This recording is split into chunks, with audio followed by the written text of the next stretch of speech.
Let me have a look at TRVL. All right, so yesterday TRVL kind of pulled back a little bit, and look at the volume that's just come in.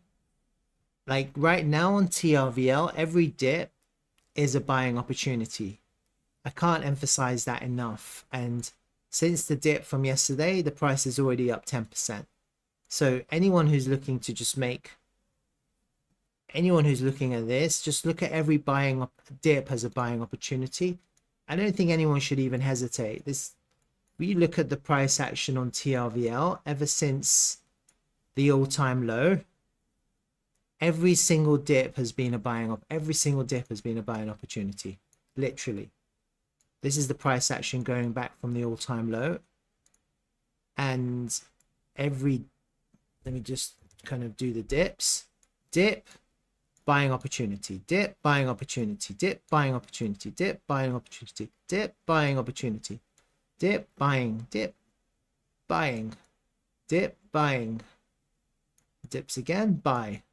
See that? All these buying opportunities go up and then dip. There's the big dip here, was a buying opportunity. This is the dip, buy, dip, buy, dip, buy, dip, buy, dip, buy, dip, buy. Like, honestly, just, this is so easy to see that anyone who's thinking anything other than buying the dips on TRVL is mad. Every single dip since October has been a buying opportunity for TRVL. And the great thing about TRVL is that the price moves so much because we're still in a low in a low liquidity environment. Okay, so it's very easy gains on TRVL if people are looking at how the price is moving and the volatility of, like, we're already 10% up. So anyone who bought the dip from last night is already 10% up on their investment. How cool is that? And, you know, every single dip is like that. Look at this dip. This dip here, people got bearish. Since that dip, the price is up 58%. Every dip is a buying opportunity right now on TRVL. All right? So I can't really say anything other than that. I think we're in our impulsive wave.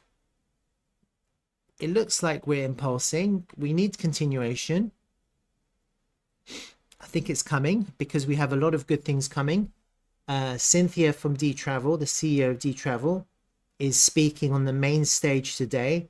She's talking about the Night token. She's talking about the Night protocol. She's talking about Dtravel's AI and the AI power that's going to power this, the everything. We're going to have a governance documents released this week, I think this week, and then next week we're going to have a completely new revamp of the tokenomics, which is going to, for the first time, give TRVL real value. That's what everyone's been waiting for. We've been waiting for this moment for the last 4 months at least. Okay, so there's a lot of good things coming. I did a full analysis on TRVL a few days ago. So if you're interested, go and have a look at that, where I talk about the Elliott waves. We're potentially in the wave 3 now, just at the beginning. So it's very early. If people are interested to get involved, now is a good time. And I'm looking at some of these higher targets. This, for me, this box zone here is my target. No one can know exactly when we're going to find resistance, but I don't really see that we're in resistance right now. I can't see it. I can't see that we're into crazy resistance right now. When I look at the price action from last night, it was a pretty mediocre low volume drop. There's a very low volume drop. Yeah, very low volume.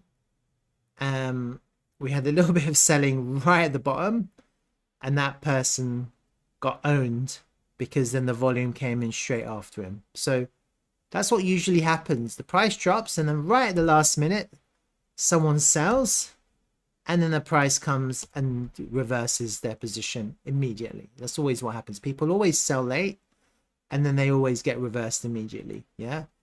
People never really sell when the price is going up. They always sell when the price is finally dropped. And when the price is going up, people start buying. So naturally, if I was to tell people to now is a good time to buy, they might not. And then as soon as the price is like up here, they'll be like, oh my God, I better buy some more. You know, it's always the same way with people's psychology. But right now, what I'm telling you is that every dip on TRVL is a buying opportunity. There's no hesitation with the dips. There's a little bit of a volume range that's forming. Let me just quickly draw it out. Maybe from there.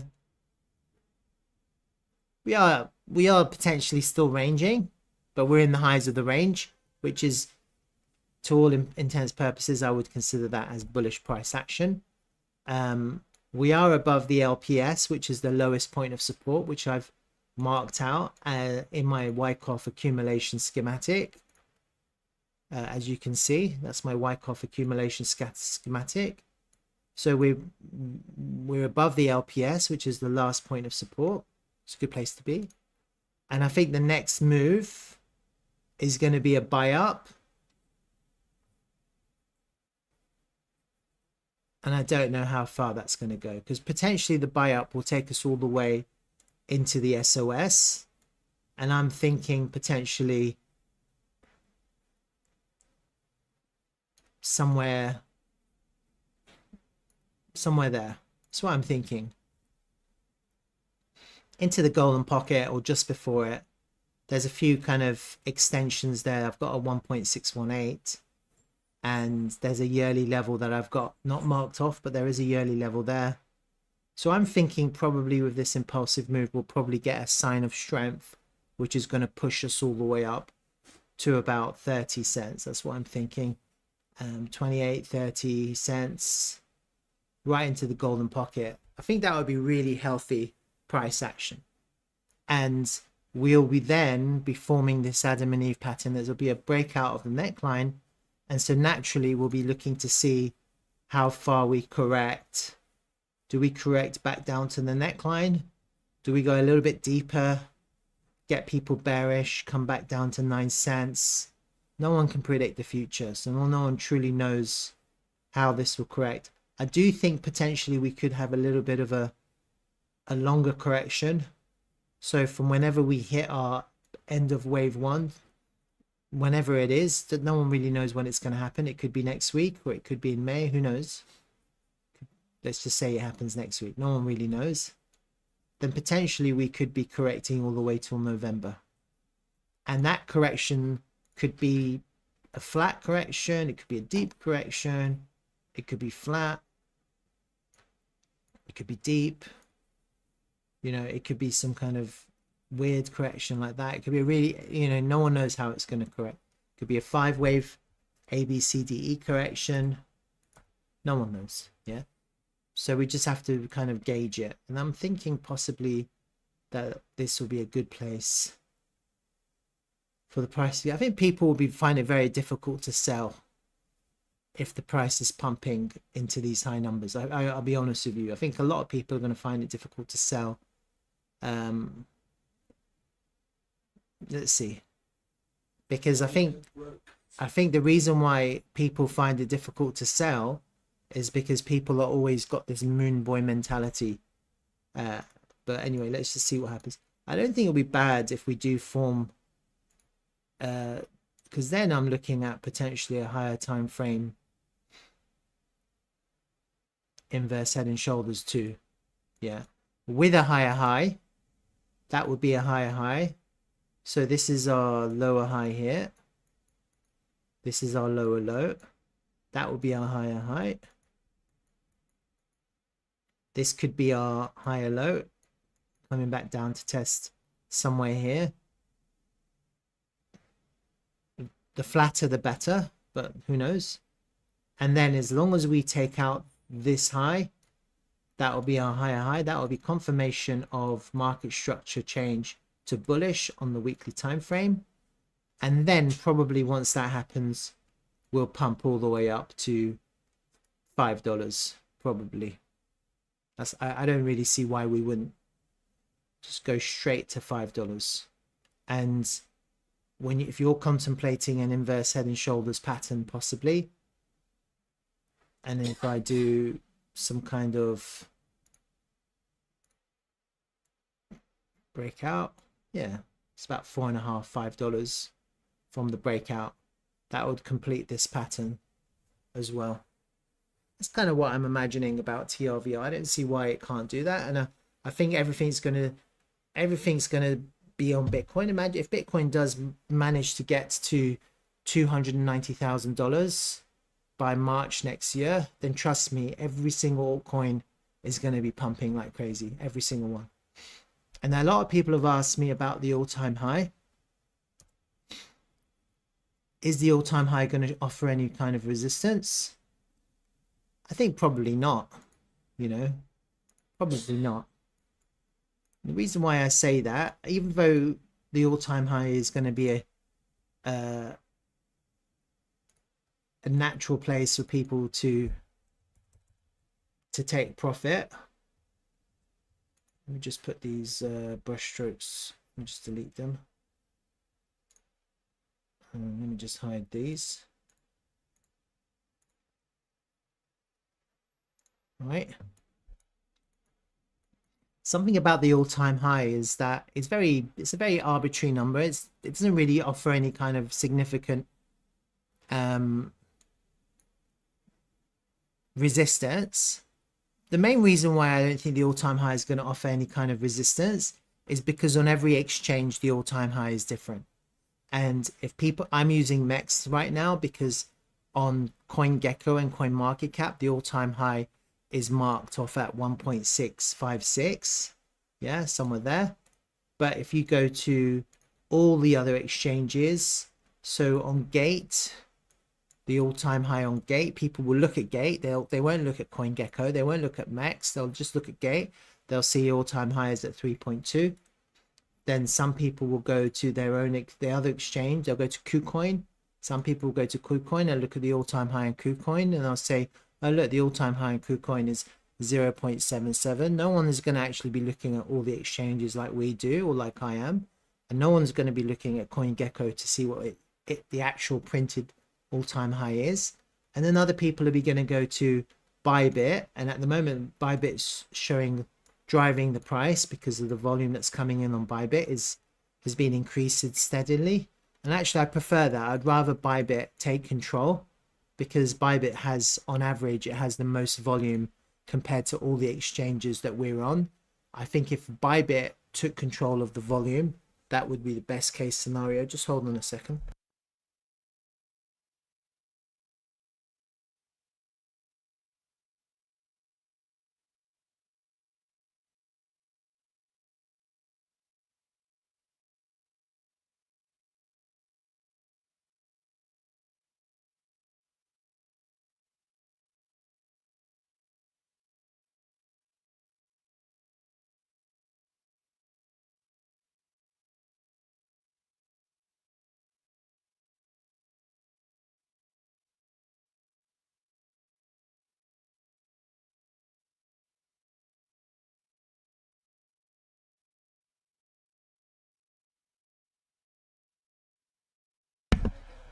All right, so you see Bybit is driving the volume because of the increasing volume, and then the Bybit, the all-time high, is at $4.5.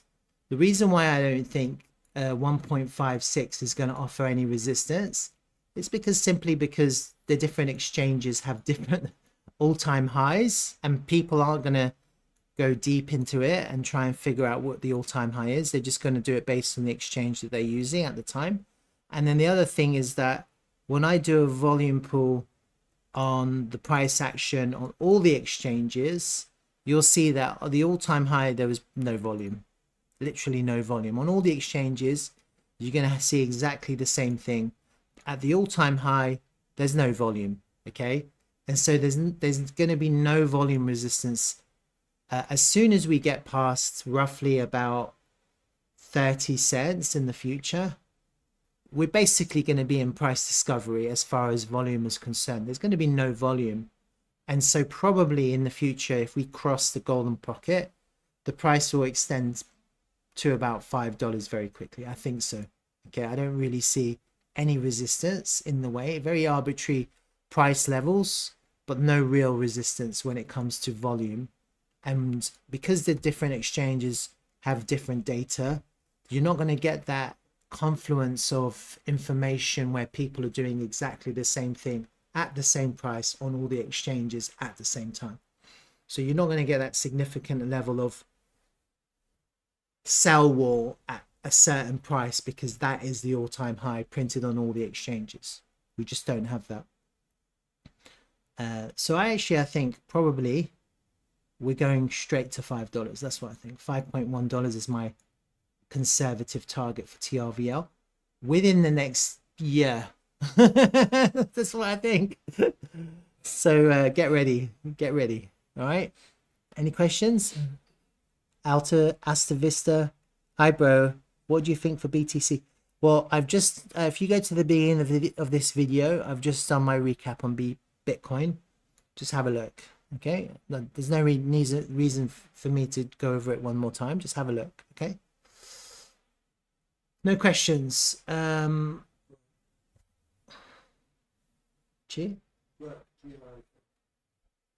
said Groke?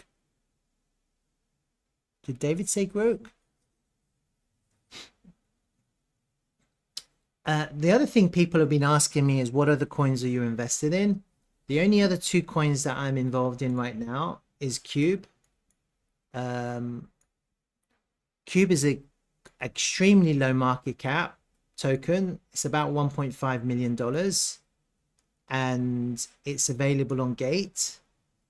And I actually think that once we clear this level here, we're going straight to the all-time high in one go. So I'm quite interested to see if my analysis pays off. From the current price action, we could probably do 100x very quickly for exactly the same reasons. This drop was fast, no volume. So if we do manage to pass this little bit of volume here, then we're probably going up 100x really quickly. It's a very small market cap token at about $1.5 million. So it's not feasible for this token to get to 100 or 150 million dollars very quickly. And there's an accumulation range at these lows. It hasn't run before. I can also see that the founders didn't dump the token. They held on. I can see that in the way the price has moved. It wasn't the founders dumping the token. It was just they launched at the wrong time. Unfortunately, they launched just as FTX was collapsing. So, you know, they have no fault. And when I had a look at the project, it's quite interesting. It looks quite good. So I'm quite interested in this token. I can see that there's some kind of accumulation range right now. So I have a little small position here and I'm looking to add to that slowly and accumulate at the lows and see what happens. So I'm interested in this one. And then also I'm interested in this one called HDN. This is on Max. We had a little bit of a drop down yesterday. Basically what happened is that someone's wallet got hacked and they had about $100,000 worth of HDN, and then whoever hacked their wallet, market sold the HDN on the open market, and there was no liquidity, and that's what this is. So HDN wasn't hacked, it was someone's wallet that was hacked and someone just sold the HDN onto the open market. This is a layer 3 DEX. I'm quite interested in this. Look, it's just it's a brand new token. It's in a consolidation range. It's completely off the radar.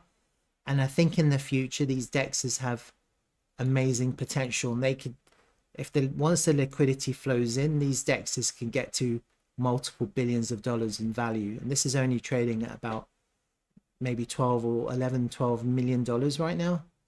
So if anyone's interested, I think this is quite a good token to accumulate. And, you know, I'm just interested in the tokens like TRVL, the ones which haven't run before, small market cap, and have interesting projects attached to them. That's the only tokens that I'm actually interested in. All right. War wants me to have a quick look at growth. I'll be the last thing I look at before I'm going to go to this ITB conference soon. Growth. If I can find it. All right. So I don't know if people were paying attention to my line drawings, but have a look at my line drawings. I pretty much predicted the price action. See that? I said it's going to go up, find resistance, consolidate a little bit, push up, then push up. And so pretty much Grok has done that. And we're in the volume range. Potentially this is the wave 3, actually. Potentially. If you're looking at this price action, that's the one. This could be a B, C. We could be in the wave 3. If this is the wave 3, I can easily do some kind of trend-based fib.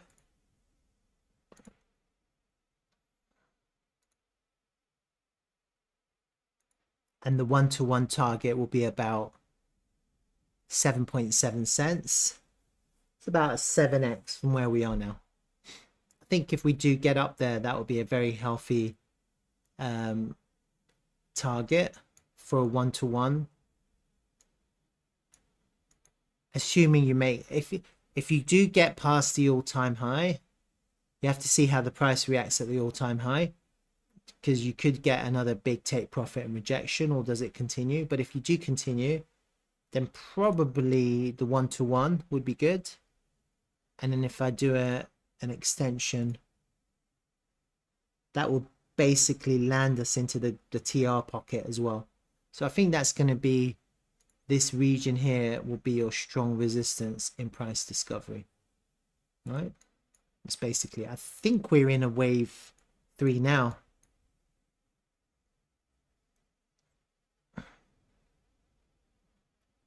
Let's see. It'll probably get probably the most impulsive part of this could be in price discovery. So if we can clear, we're in the last bit of resistance now, which is the volume area high. Now if I extend this volume area,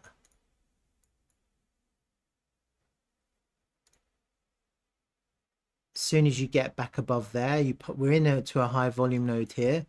You get above the value area high, you probably get really impulsive right up to the one-to-one, which is at 7.7 cents. It's about 7x from where we are now.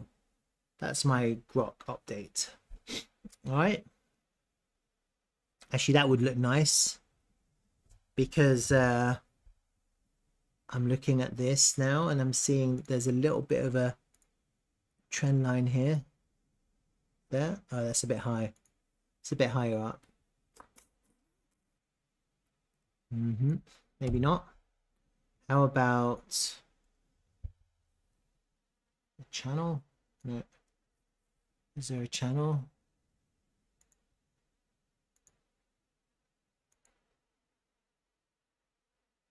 Yeah. No idea. All right. That's Grok. I'm going to go. I might do a video from the ITB later, just on my phone. So keep an eye out for that. Hope you guys have a good day. See ya.